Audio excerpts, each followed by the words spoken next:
The sun rose over the small town of Granite Falls, casting a golden light on the Veterans Memorial Park, a place dedicated to honoring the town's fallen heroes.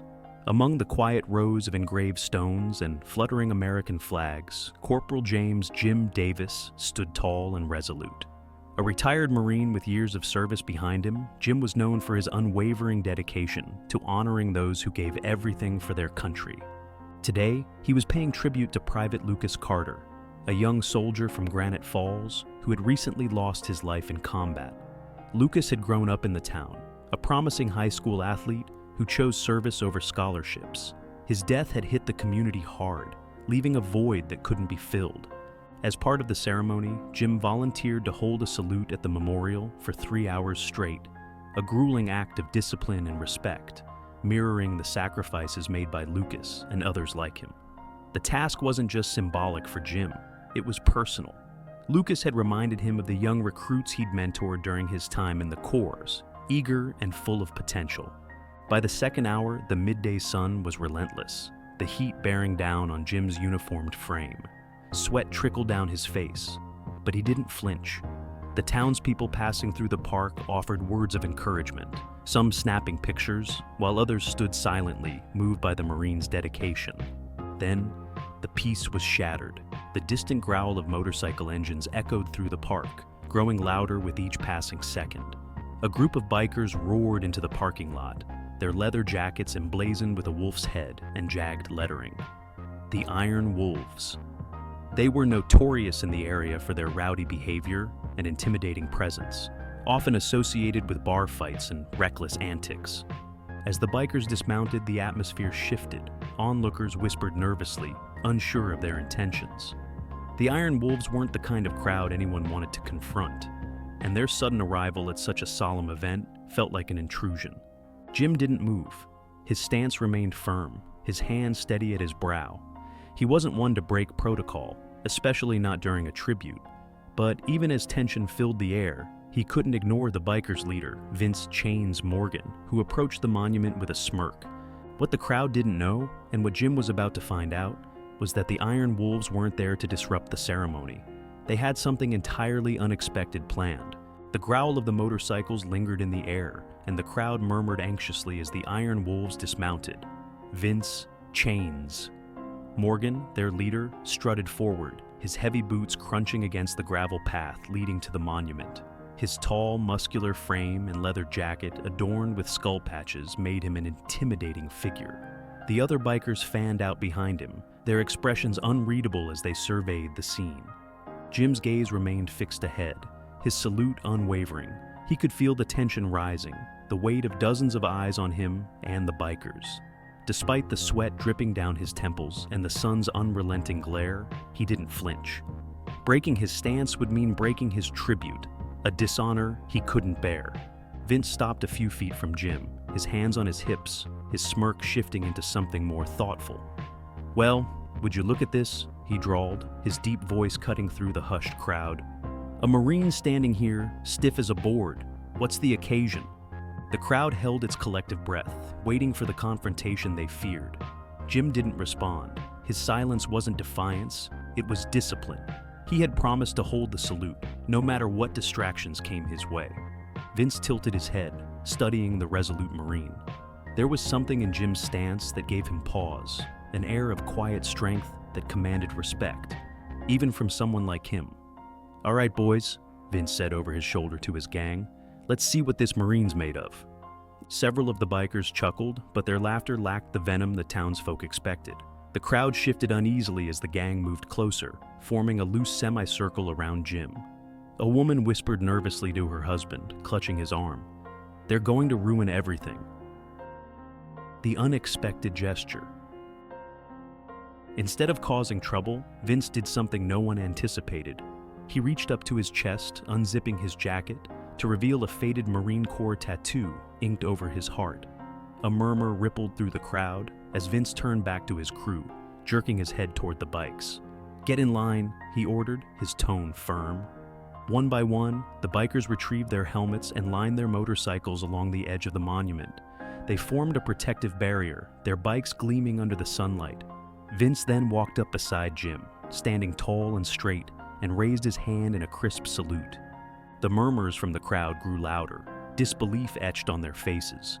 The feared and notorious Iron Wolves were saluting alongside Jim, their intimidating reputation dissolving with each passing second. A shared history. As the minutes passed, Vince remained silent, his salute as firm as Jim's. The other bikers followed suit, their gazes focused on the memorial. After a while, Vince finally lowered his hand and stepped back, addressing the stunned crowd. "Y'all didn't see that coming, did you?" he said with a grin. His expression softened as he continued. "Most of you probably think we're just troublemakers, but what you don't know is that a lot of us here serve too. Navy, Army, Marines. We've been through hell and back, just like your man here." He nodded toward Jim, who still hadn't moved, his salute unwavering. "We heard about this ceremony," Vince said, his voice growing more solemn. "We know what it's like to lose someone. We've lost brothers too, on the battlefield, and after we came home. This is our way of showing respect." The crowd's tension began to dissipate, replaced by an air of curiosity and understanding. Some of the townspeople approached the bikers cautiously, exchanging handshakes and words of thanks. For the first time, the Iron Wolves weren't seen as a threat, but as allies honoring a shared legacy. Jim's salute endures. Through it all, Jim remained steady, his hand firmly at his brow. Vince, noticing this, gave him a nod of approval. "You've got guts, Marine. I respect that." As the 3-hour mark approached, the crowd fell silent again, watching as Jim's grueling tribute neared its end. The sun dipped lower in the sky, casting long shadows over the memorial. The bikers, along with the townspeople, stood shoulder to shoulder, their differences momentarily forgotten. When the final minute passed, Jim finally lowered his hand, his posture relaxing slightly. A wave of relief washed over him as he exhaled deeply, his arms stiff from the prolonged salute. The crowd erupted into applause, and some even cheered. Vince stepped forward, extending a calloused hand. "You're one hell of a Marine," Vince said, his voice filled with genuine admiration. Jim took the handshake, his grip firm. "And you're one hell of a surprise," he replied, a faint smile breaking through his stoic expression. Newfound camaraderie. As the event wound down, Vince and his gang stayed to talk with the townspeople, sharing stories of their service and struggles. Jim listened quietly, his respect for the Iron Wolves growing with each story. He learned that Vince had served 2 tours in Iraq before returning home to a world that felt unfamiliar and unwelcoming. The gang had become a sanctuary for veterans like him, a place where they could belong. "We've all got scars," Vince said, pulling back his sleeve to reveal burn marks on his forearm. "Some you can see, some you can't, but we take care of our own. That's what this is all about." Jim nodded. "That's the same thing we fought for, to take care of our own." A new mission. By the time the bikers mounted their motorcycles to leave, the air was filled with a sense of unity that hadn't existed before. Vince turned to Jim one last time.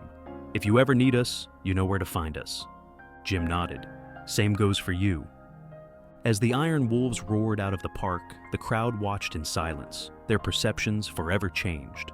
What had begun as a tense, uncertain moment had transformed into a powerful display of respect and camaraderie, uniting 2 unlikely groups in honor of the fallen.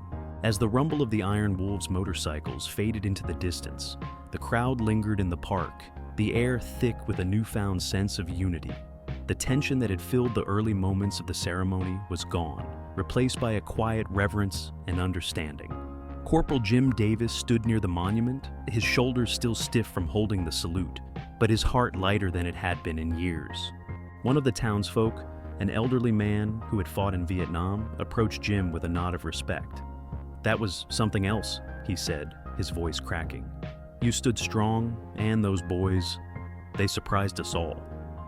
Jim nodded, glancing toward the direction where the bikers had disappeared. "Sometimes people aren't what they seem. They showed up for the right reasons." An unexpected alliance. Later that evening, as Jim returned to his modest home on the edge of town, he couldn't shake the memory of Vince and his gang standing in solidarity. Their actions had spoken louder than any words could, bridging a divide Jim hadn't realized existed between the community and the bikers. For all their rough edges and fearsome reputations, the Iron Wolves had proven their honor in a way that deeply resonated. The next day, Jim received a message from the town's mayor, who had been present at the ceremony. The mayor proposed organizing an annual event to honor veterans, one that would include all members of the community, including the Iron Wolves. "You brought something special to this town," the message read. "Let's build on it."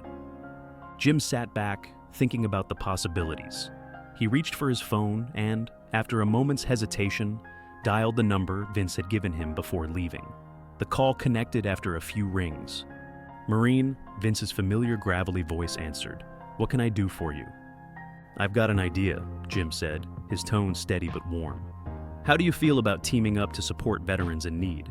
We've got folks in this town who could use some help, and I think you and your guys could make a difference." There was a pause before Vince replied, his voice carrying a hint of a grin. "You're serious? We're in. Just tell us where to start." A new mission. Months later, the town's first Veterans Unity Ride rolled through Granite Falls. Jim led the procession in his truck, with the Iron Wolves riding alongside him. Hundreds of townsfolk lined the streets, cheering and waving flags, the roar of motorcycles blending with heartfelt applause. For Jim, it wasn't just about honoring the fallen anymore. It was about building bridges, healing wounds, and showing the world what true camaraderie looked like. As the ride wound its way through town, Jim glanced to his side, where Vince and the bikers rode proudly. He gave a slight nod, a silent acknowledgement of the bond they now shared. Together, they had proven that respect, service, and honor knew no boundaries, and that even the most unexpected allies could make a difference.